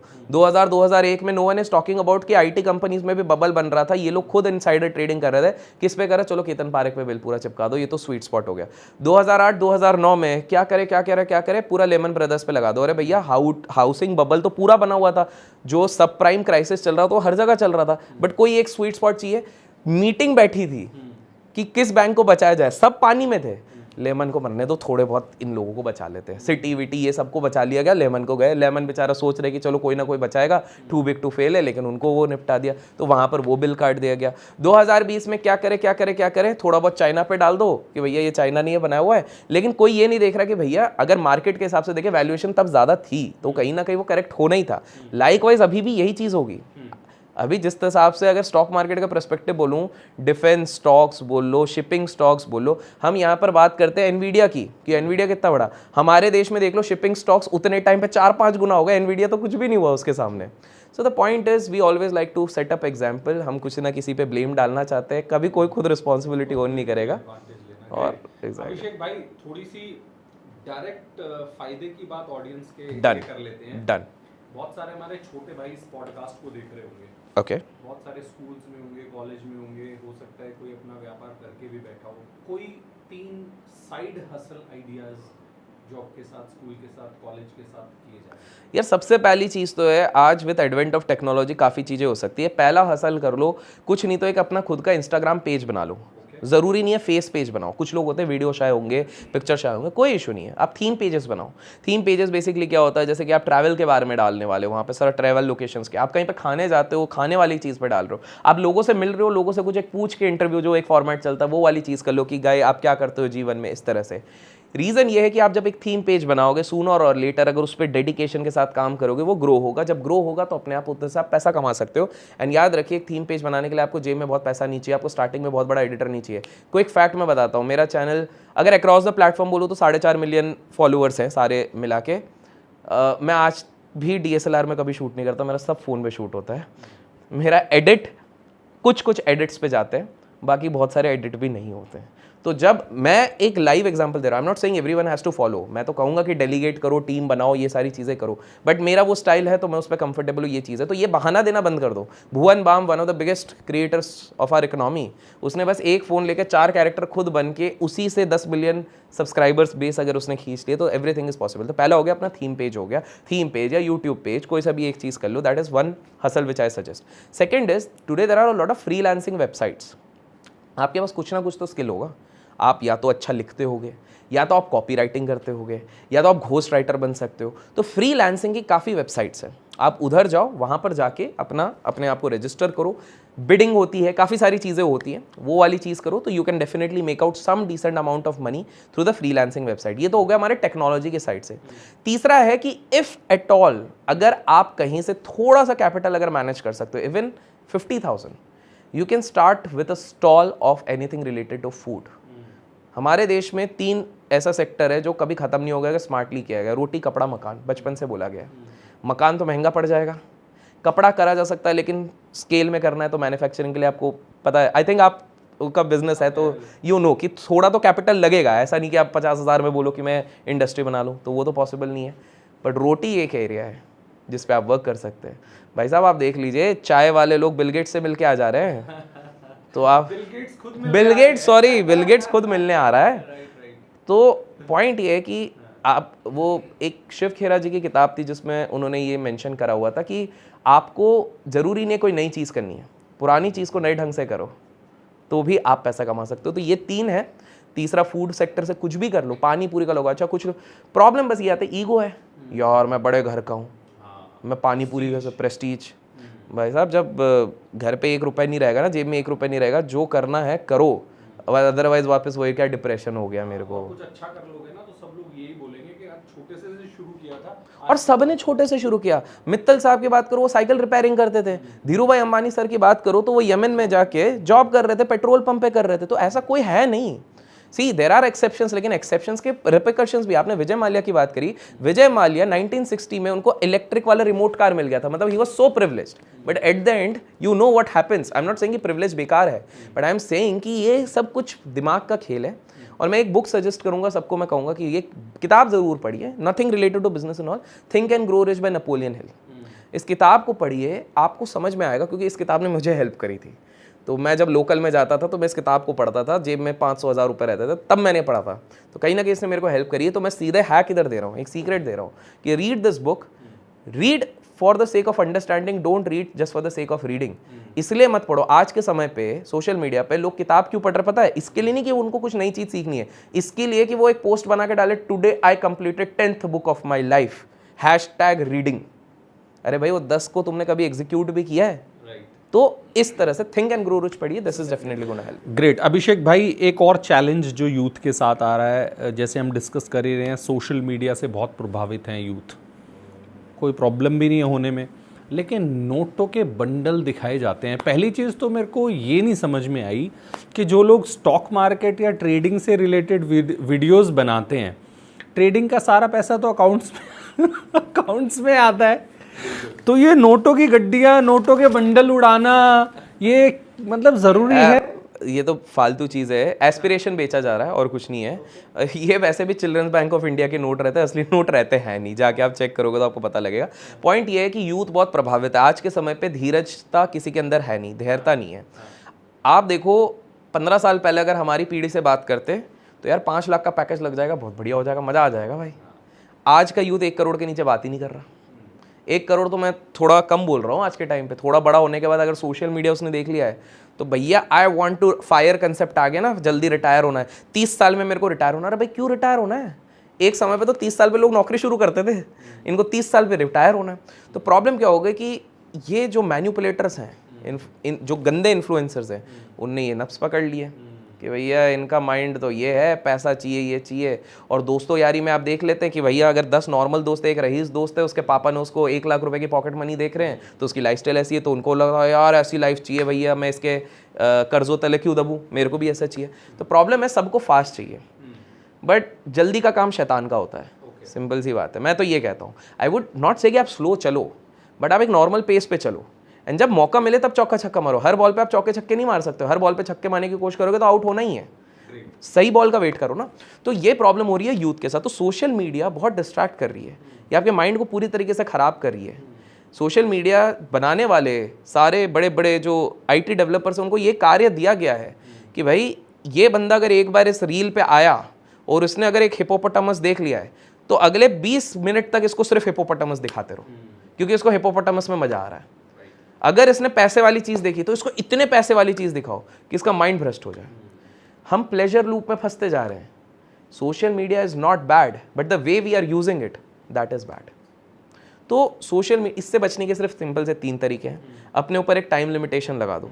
जैसे बचपन में, आजकल के लोगों के बचपन में तो नहीं होता है, हमारे बचपन में होता था कि टीवी की केबल काट दी जाती थी, इंटरनेट का तो इतना ज़्यादा कुछ था नहीं, फ़ोन वोन इतना था नहीं, तो हमारे डिस्ट्रैक्शन उधर खत्म। उसके बाद वाली जो पीढ़ी आई, इंटरनेट काटा जाने लग गया, वो भी बढ़िया है। पर आज के टाइम पे तो भैया फ़ोन है, घड़ी में से हेलो हाँ क्या हो गया ये चल रहा है, ईयरफोन लगा लो, ये लगा लो, टैब है। बहाना क्या है भैया, पढ़ने के लिए तो हमको टैब लगेगा ही, लैपटॉप लगेगा ही।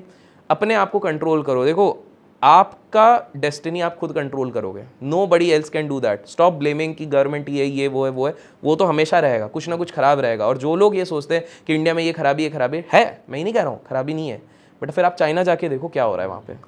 चाइना में बड़े से बड़ा इंसान, जैक मा की अगर मैं बात करता हूँ, one of the richest persons गायब, लास्ट एक स्कूल में देखे जा रहे हैं। क्यों? जस्ट बिकॉज एक स्टेटमेंट दे दिया उन्होंने पॉलिटिशियन के अगेंस्ट में। हमारे इधर तो आधे जो स्टैंड अप कॉमेडियन है वो इसी पे उनके जोक्स चल रहे हैं और वो चले जा रहे हैं, पैसे कमा रहे हैं।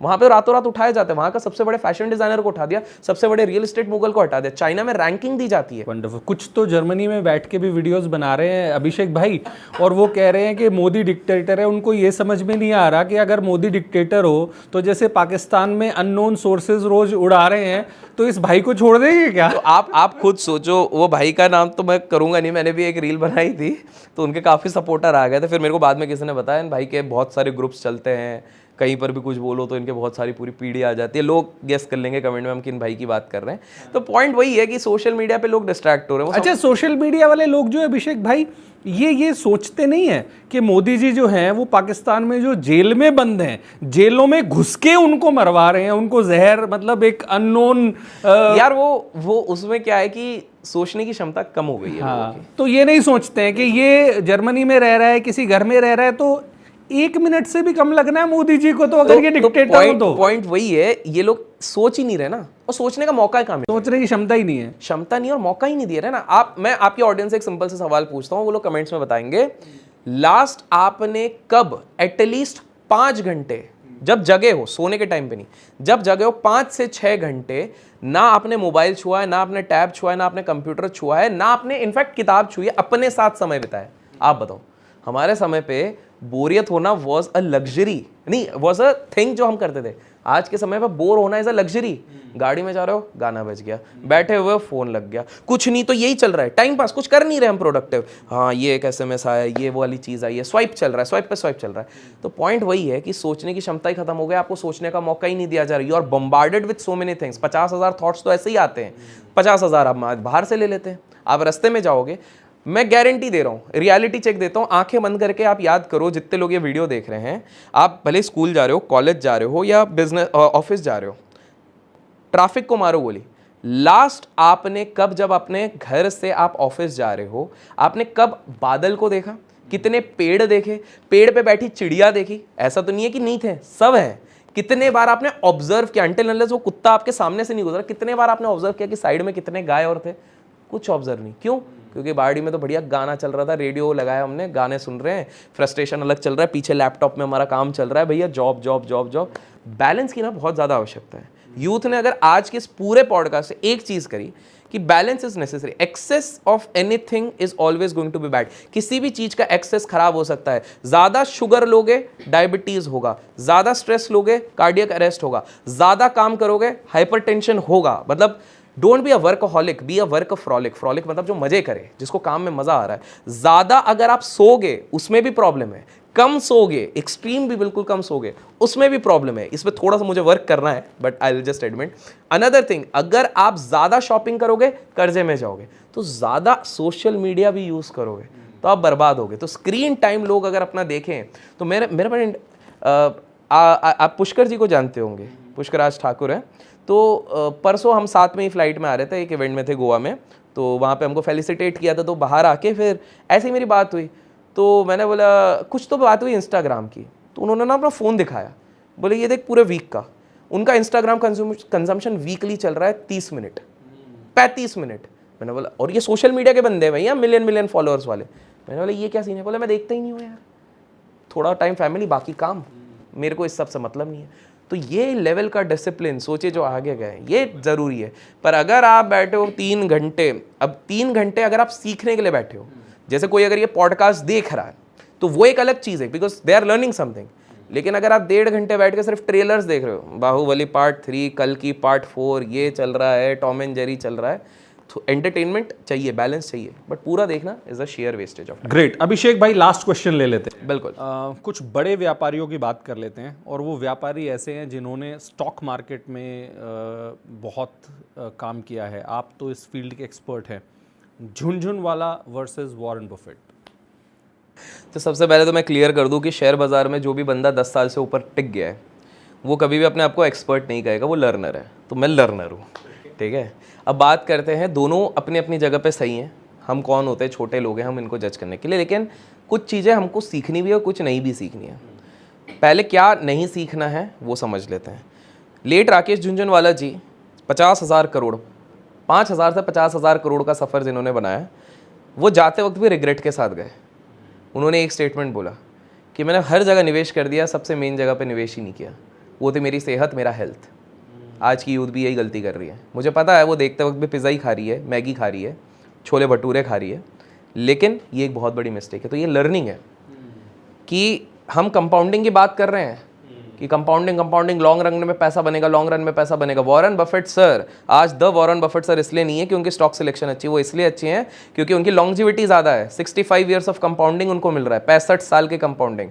मेरा पॉइंट सिंपल से, अगर आप हेल्थ पे इन्वेस्ट ही नहीं करोगे तो आप जियोगे नहीं, तो लॉन्ग टर्म की कंपाउंडिंग कहाँ से आएगी? दुर्भाग्यवश अगर 40 की उम्र में हमारे देश के बहुत बड़े सिंगर के बिग बॉस के विनर, ये सब 40 की उम्र में चले गए। अगर सोचिए इन्हें 30 साल में इन्वेस्टिंग चालू किया होता, बोलते 30 साल तक मैं इन्वेस्ट करता रहूँगा और मैं कंपाउंडिंग करूँगा। दुर्भाग्यवश कहाँ से करेंगे? 10 साल में तो आपकी कंपाउंडिंग ही पूरी नहीं हो पाएगी। तो भाई जितने लोग सोच रहे हैं कि भाई कंपाउंडिंग से पैसा बनाए, तो ये positive point for Warren Buffett sir हुआ, नेगेटिव हुआ राकेश जी का। राकेश जी की अब पॉजिटिव की एक बात करते हैं। राकेश झुनझुनवाला जी की एक सिंपल से थी, एक इंटरव्यू में बैठे हुए थे, बहुत सारी पब्लिक थी, एक रिपोर्टर पूछता है, क्योंकि वो बार बार बात कर रहे थे, ट्रेडिंग की बात कर रहे थे। उनका अगर आप देखोगे फोर्ब्स हो या कहीं पर भी मैगजीन हो, वो लिखते थे ट्रेडर/इन्वेस्टर, वो कभी सिर्फ इन्वेस्टिंग नहीं बोलते थे, ट्रेडर/इन्वेस्टर। तो एक लड़की उठ के बोलती है, अरे क्या आप राकेश जी ट्रेडिंग बोल रहे हो, सारे इन्वेस्टर बैठे, इन्वेस्टिंग के बारे में बताओ यार ये क्या है। राकेश जी रिप्लाई में बोलते हैं 5,000 रुपये लेके आया था, आज उस समय पे 10,000 करोड़ कमाया। ये कमाने के लिए पैसा क्या तुम्हारे बाप ने दिया था मुझे? ट्रेडिंग करनी पड़ी, मजबूरी है। 7.5 लाख रुपए का लोन लिया था और उससे उन्होंने ट्रेडिंग करी। समय अलग था, बदला सिस्टम चलता था, 100x का लेवरेज मिलता था। स्मार्टली उन्होंने किया, वहाँ से उन्होंने बहुत पैसा मल्टीप्लाई किया और उनको ऑब्लाइज भी किया, झूठ नहीं बोला उन्होंने बोला हाँ मैंने करा है, ट्रेडिंग करा है। 9 साल तक उनका नुकसान भी था, उन्होंने ये भी कन्फेस किया है, बट उन्होंने ट्रेडिंग करी। तो उनसे सीखने का क्या है? ये सीखने का है कि आप मल्टी डिमेंशनल होके भी शेयर बाजार या मार्केट से पैसा बना सकते हो। ज़रूरी नहीं है कि आप एक ही चीज़ से पैसा बनाओ, आप मल्टीपल चीज़ों से भी पैसा बना सकते हो। लक्ष्य आपका 100 रुपये कमाना है, 100 रुपये एक ही चीज़ से कमाओ या 10 रुपये 10 जगह से कमाओ। ये वाली चीज़ हो गई। दूसरी, वो रियल एस्टेट में भी इन्वेस्ट करते थे। जूहू के पास 300-500 करोड़ के उनके इन्वेस्टमेंट्स थे। उन्होंने वो एक नया घर लिया था, जाते जाते 10,000 करोड़ का, उस पर पूरा काम चल रहा था, तोड़ के वापस बना रहे थे। रियल एस्टेट में थे, एल्केमी कैपिटल नाम की एक कंपनी थी पीएमएस में, उधर से कंसल्टिंग फी भी मिलती थी। तो इनने सारी चीज़ें करी हैं। तो जो लोग सोचते हैं नहीं कोई भी व्यक्ति सोशल मीडिया पर आ रहा है वो 4 चीज़ें क्यों कर रहा है, क्योंकि भैया हर बड़े इंसान ने करा है, हम बस उनको फॉलो कर रहे हैं, not just for the sake of saying कि भैया तुम क्यों कर रहे हो, वो कर रहे हैं। दूसरी चीज़, बफेट सर की इसमें अगर मैं बात करूँ, बफेट सर से पेशेंस सीखना बनता है। मैं हमेशा कहता हूँ patience is a commodity which is rare in supply these days. लोगों के अंदर पेशेंस ही नहीं है। मंदिर की लाइन में खड़े रहेंगे, 15 मिनट अगर लग गया तो पीछे वाले को गाली देने लग जाते हैं। अरे भाई मंदिर में आया हो, मैंने खुद देखा है, ओमकारेश्वर गया था, थोड़ा सा वो टच हो गया किसी का, सामने वाले का, तो सामने दोनों माँ बहन की गाली कर रहे हैं। मैंने बोला अरे प्रभु के दरबार पे आओ यार, थोड़ा सा तो देख लो। तो पेशेंस बफेट सर से इसलिए सीखना है। एक नॉर्मल छोटा सा किस्सा था, 1997 से लेके 2001 तक सारी मीडिया ने उनका बहुत मजाक बनाया। तब तो सोशल मीडिया नहीं था, वरना तो ट्रोलिंग हो जाती है उनकी खतरनाक वाली। खतरनाक वाला क्यों? क्योंकि वो अपने फंड मैनेजमेंट का पैसा कहीं लगा ही नहीं रहे थे। पूरी दुनिया उसी बीच में कोई 3 गुना कमा रहा है, 2 गुना कमा रहा है, मार्केट पूरी तरीके से बढ़ रहा है। बफेट सर ने एक एनुअल जनरल मीटिंग में कहा कि यार देखो, मेरे को ना समझ में ही नहीं आ रहा कि मैं किधर पैसा लगाऊं, क्योंकि आईटी तब चल रहा था, टेक चल रहा था, टेक बबल, और टेक मेरा फोटे है नहीं। जो मेरे को समझ में नहीं आता मैं उसमें पैसे क्यों लगाऊं? सिंपल सी बात है। 2001 का फिर जब एजीएम हुआ 2002 का, तब बफेट सर और उनके partner, late partner Charlie Munger जब एंटर हुए, उनको स्टैंडिंग ओवेशन 10,000 लोगों ने दिया कि भाई हम सब के पैसे डूब गए, जो कमाया 3 साल में सब डूब गया। आप एकमात्र हो जो पॉजिटिव में बैठे हुए हो। पेशेंस आप देख रहे हो, पूरी दुनिया जब आपके अगेंस्ट खड़े हो, पर भी आपका अगर कन्विक्शन हो, चाहे वो बिजनेस पे हो, चाहे आपके सिस्टम पे हो, तभी आप पैसा कमा सकते हो। दूसरी चीज़ ये हो गई। एंड फाइनल चीज़, अगर आप मुझसे पूछो, दोनों व्यक्तियों से एक चीज़ सीखने की बिल्कुल है कि अनकन्वेंशनल पाथ को लेकर भी बहुत ज़्यादा वेल्थ बनाया जा सकता है, बट वेल्थ बनाने के लिए समय लगता है। रिच आप ओवरनाइट शायद लॉटरी खेल के जीत सकते हो, but rich doesn't mean wealthy. Wealthy बनने के लिए आपको 20-30 साल का प्रोसेस लेना पड़ेगा, जो इस यूथ को समझना पड़ेगा कि हर बंदा मार्क जकरबर्ग नहीं बन सकता है, हर बंदा बिल गेट्स नहीं बन सकता। Stop comparing yourself with outliers. 145 crore की हमारी जनता है, कितने लोग 20 साल की उम्र में बिलियनर बने? तो आपको आउटलायर के साथ कंपेयर मत करो, मेहनत करो, कोशिश करो, साइड हसल्स करो, फोकस बनाओ, डिस्ट्रैक्शन से दूर रहो, सोशल मीडिया को समझदारी के साथ यूज करो, लिमिट में यूज करो, इस पॉडकास्ट को लाइक करो, और उसके बाद सब्सक्राइब करो इस चैनल को, और उसके बाद जब आपका ये पूरा प्लान बनेगा ना, उसको स्टिक करो। आपके घर वाले कुछ बोलेंगे, ये बोलेंगे, ये बोलेंगे, लेकिन आप अगर अपने कन्विक्शन को लेके सॉलिड हो, बट विथ कैलकुलेशन, अनरियलिस्टिक नहीं कि भाई मैं आज नासा जितना बड़ा रॉकेट बना दूंगा नासा के लिए। भाई आप इधर बैठे हो, आपके जेब में 500 रुपये नहीं, आप नासा की रॉकेट बोलो। हाँ, लेकिन अगर आप बोलोगे कि यार मैं अगले 2 साल में एक ऑफिस खरीदूंगा जहां पर मैं इसकी काम की तैयारी शुरू करूंगा, 5 साल में इतने एम्प्लॉयज़ रखूंगा कि हम बेस मटेरियल बना के नासा को प्रोवाइड करेंगे, और 15 साल में मैं इस लेवल पे आ जाऊंगा कि मैं रॉकेट्स बनाने लग जाऊँ, दिस इज स्टिल रियलिस्टिक। पहले शायद इसको 30 साल लगते थे, अब विद टेक्नोलॉजी 15 साल लगेंगे।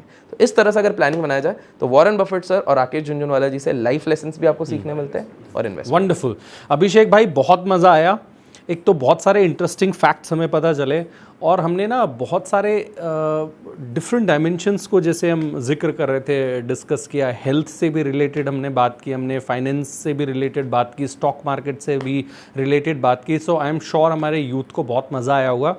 अभी तक आपने सब्सक्राइब नहीं किया इस पेज को तो कर लीजिए। अभिषेक भाई के अकाउंट की डिटेल्स भी मैं डिस्क्रिप्शन में डाल रहा हूँ, उनके पेज को भी आप ज़रूर फॉलो करें। वैसे तो अभी तक कर लिया होगा। थैंक यू सो मच अभिषेक भाई। थैंक यू सो मच, मिलते हैं फिर जल्द।